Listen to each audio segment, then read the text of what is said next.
Hi everyone, welcome back to the live session. Hope my voice is audible to you. And today's video is about the pulpotomy procedure that we usually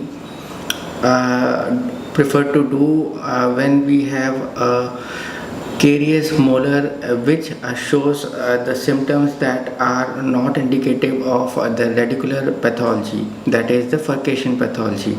So in such type of cases we plan out the pulpotomy procedure. Other than that, the things that we can consider is that there is an ongoing root resorption, and that is not indicative of a pulp canal treatment or the pulpectomy procedure.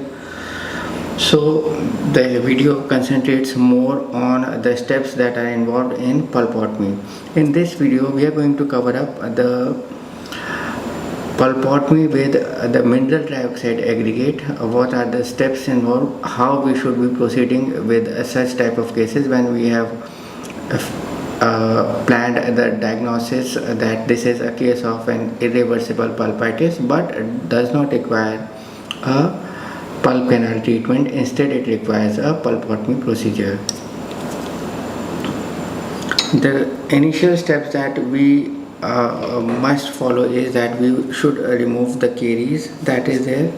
So there is an occlusal caries. This is the tooth number 75. So we would go step by step. So first step involves removing this caries, the stains that are covering this tooth, and then going inside the pulp chamber. So let us begin step by step.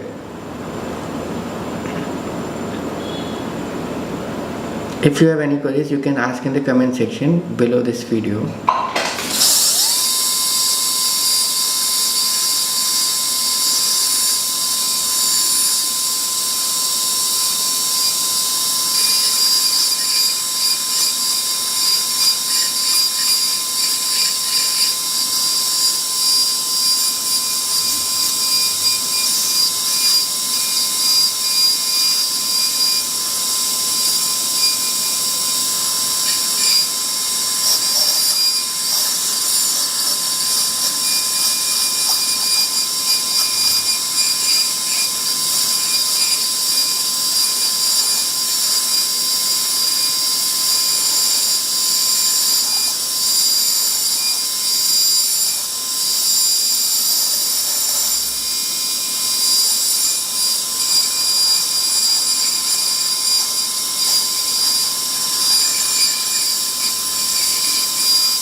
See, we are going slowly so that we can observe what are the things that we are doing over here. So we are just cleaning up the caries that is there, removing the stains so that we have a clear picture of the tooth. As you can appreciate that there is this soft caries that is there. You can scoop out these caries, but let us first proceed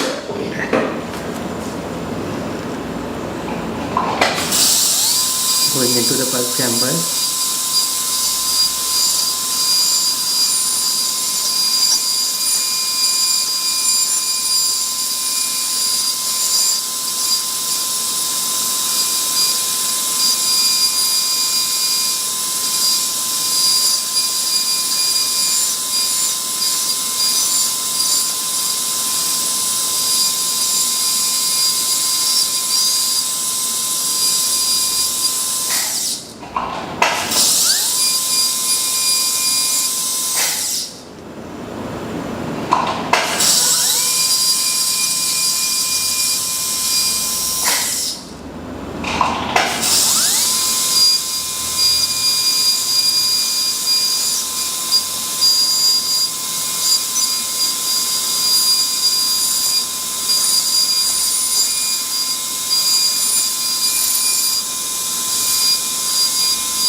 Now observe this part that we are still at the roof of the pulp chamber,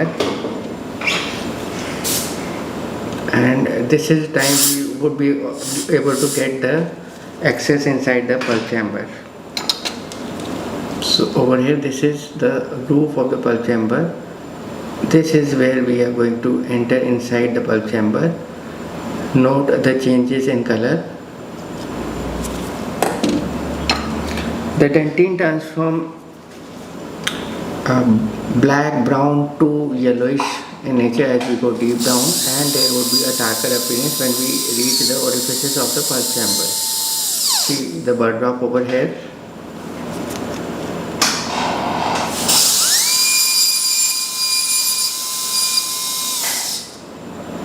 Hope you can appreciate this bird drop.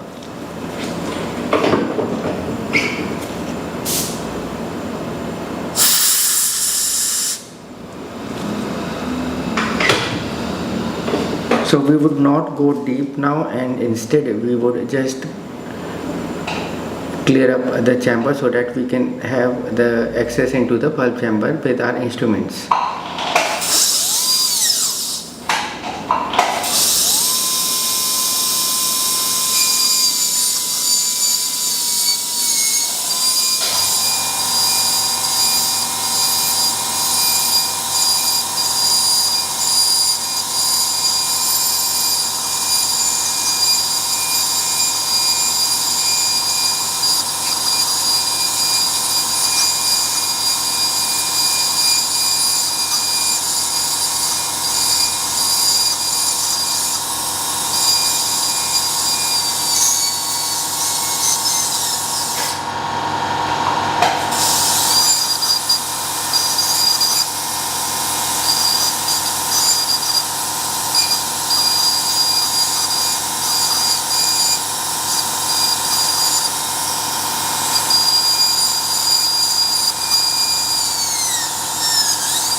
Now since we have gained the access into the pulp chamber, this is the time we are switching our burr to the AtoZ burr, and we are just expanding the cavity so that our instrumentation is possible in a clean way.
Hope now you can appreciate that we are able to visualize these orifices.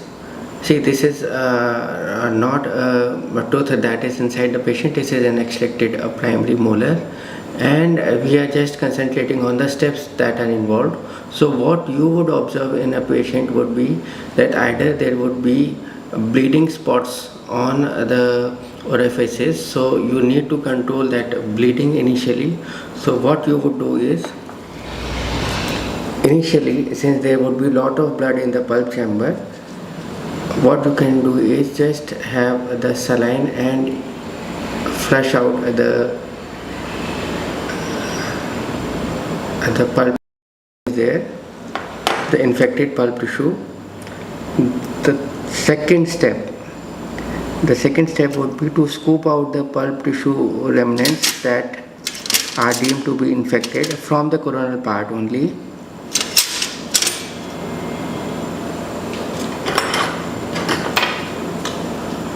So that would involve you using the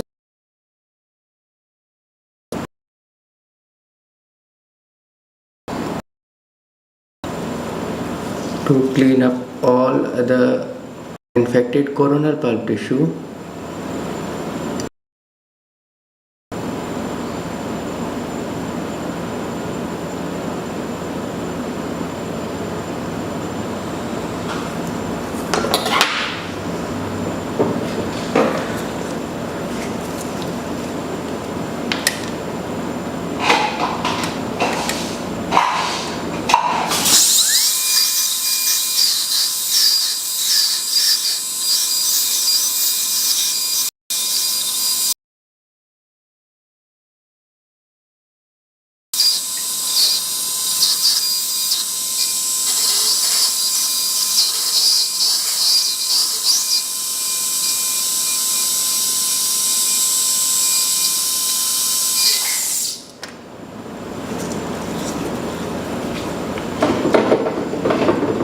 And once you are done, now you can have a cotton pledget soaked in saline.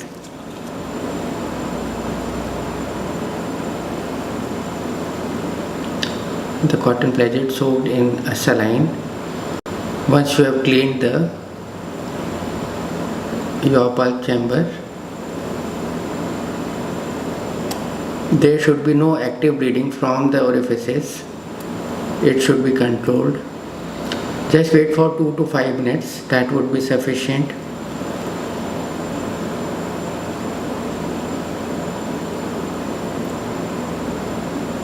So you should not be,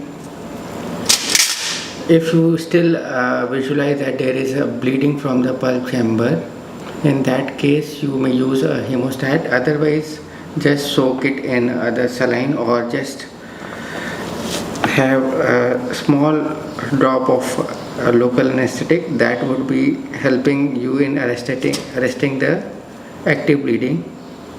If there is still the profuse bleeding, then you may plan to proceed with the pulpectomy procedure.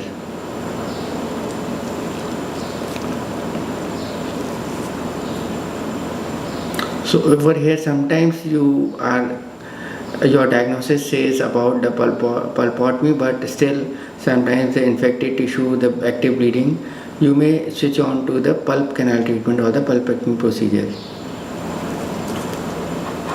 So once you have just the bleeding spots at the orifices and you have a controlled bleeding, in that stage you may proceed with the MTA as a barrier of roughly around 2 to 4 millimeters inside. So over here we are using this Serafil putty. Let me show you.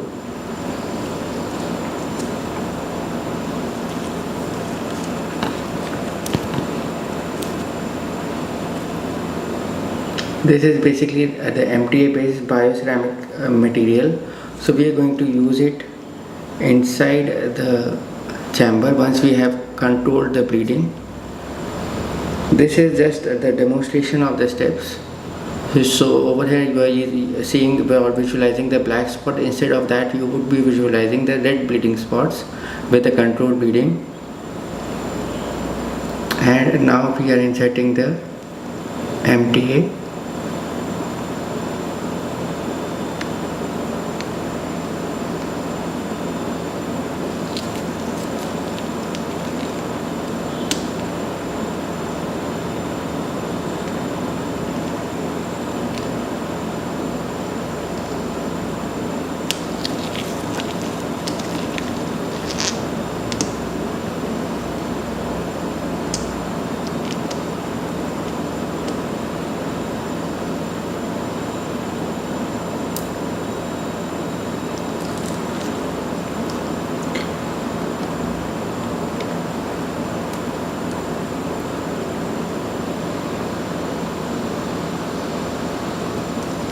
So have it in the increment and you may condense it.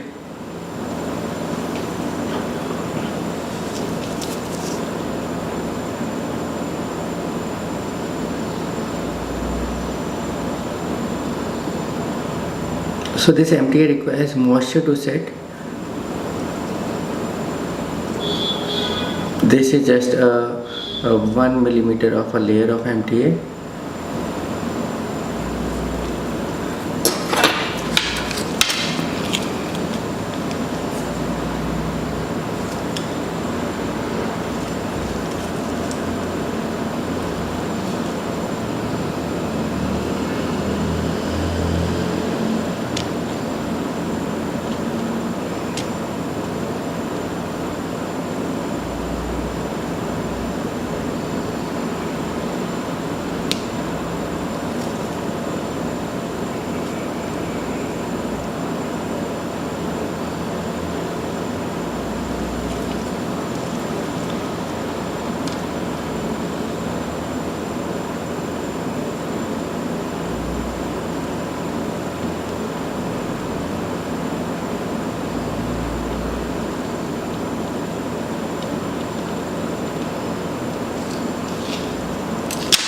And now again condense it.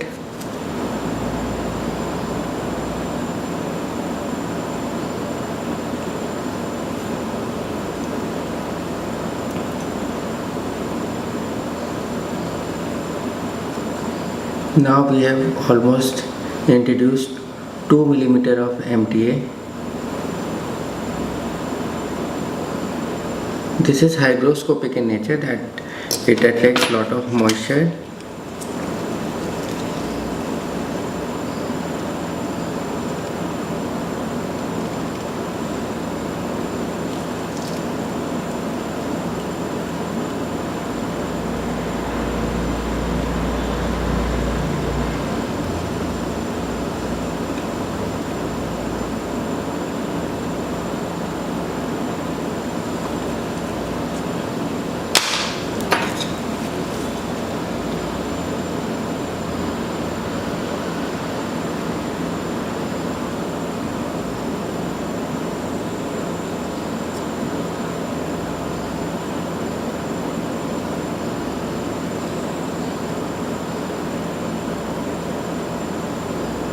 So there is an ongoing poll as to what would be the gold standard for the MTA pulpotomy.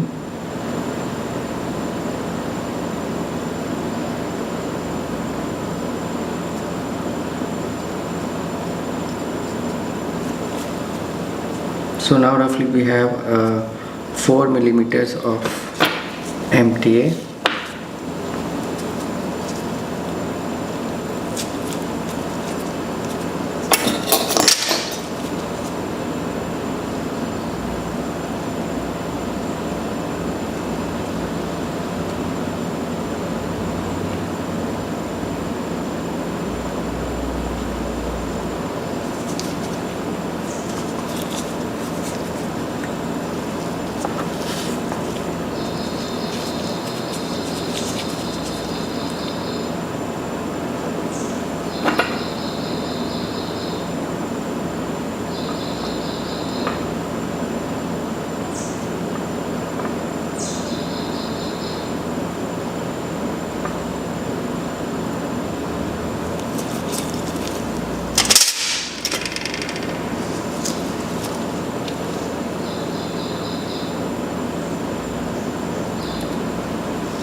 remove the excess material.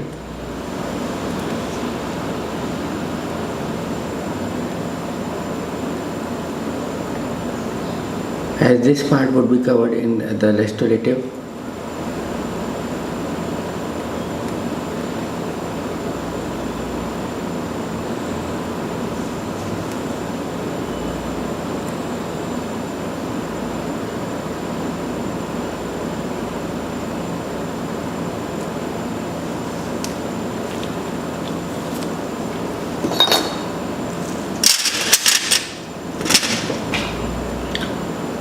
Now hope you can appreciate the thickness of the MTA.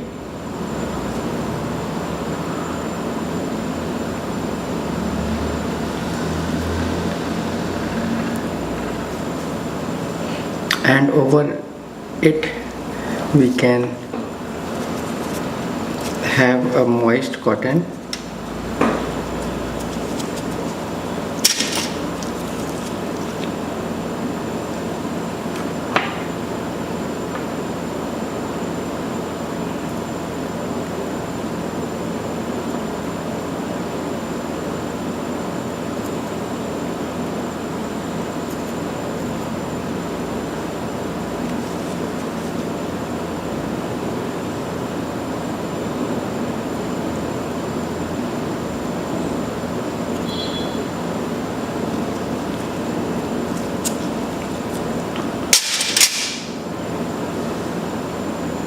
Now after this you may proceed with a restoration, preferably GAC, or you can place moist cotton and let the MTA set for around 48 hours, and in the next visit you can proceed with removing your cotton, the GIC, the cotton, and then with the permanent restorative.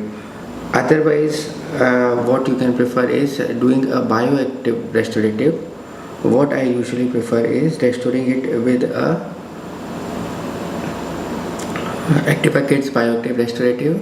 We may apply in the frequent visit, in the subsequent visit, the agent. Since this MT is not set, so I am not applying the agent or the bonding agent directly. Otherwise, it is usually not recommended if there is the undercuts, the cavity is there that could retain the material. So we can directly place the bioactive restorative.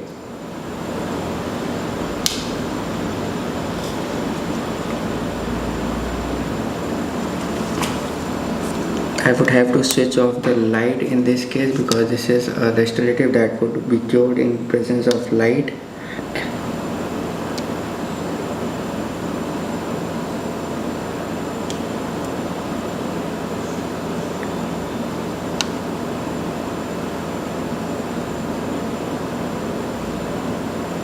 So do not remove the tip of the bioactive.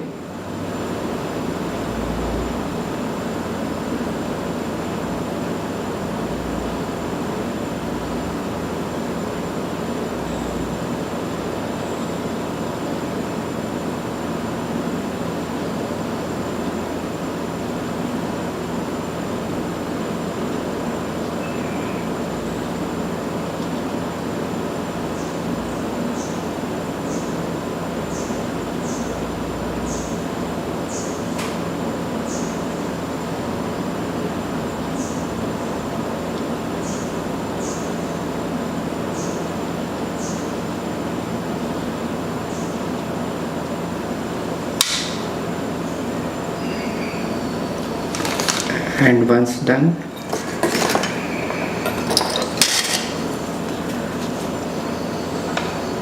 check for any material that should not be in excess. You can use the light cure.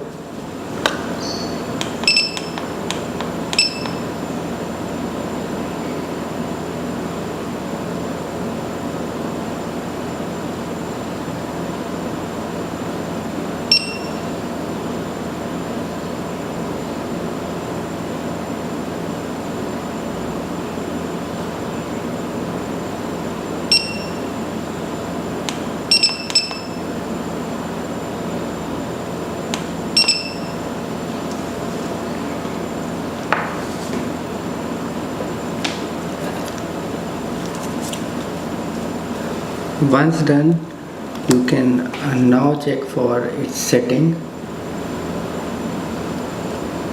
Yes, the material sets completely, and this is the time you can cover up the tooth with a full coverage crown, preferably the stainless steel crown, as this is the part that is lacking a wall, and it would give a full coverage and a better coronal coverage, so that coronal sealing, that would be more effective. So we had placed an MTA, we had then placed a bioactive restorative, the Activa kits, and over here we would be placing the SS crowns.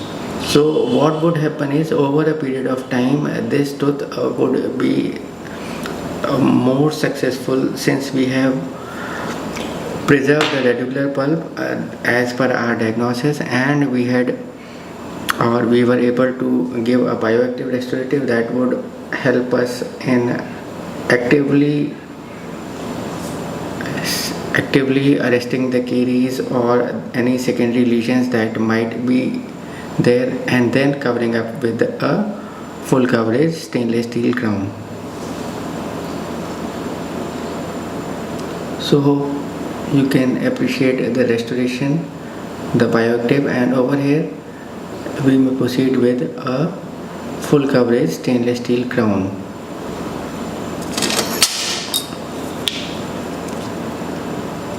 So this can be done in a single sitting or in 2 sittings where we require an MTA to be set, but the plan or the treatment plan or the procedure involves a few steps that should be kept in mind, arresting the active bleeding, and if there is still the bleeding is there, then you may need to change your plan and proceed with the pulp canal treatment.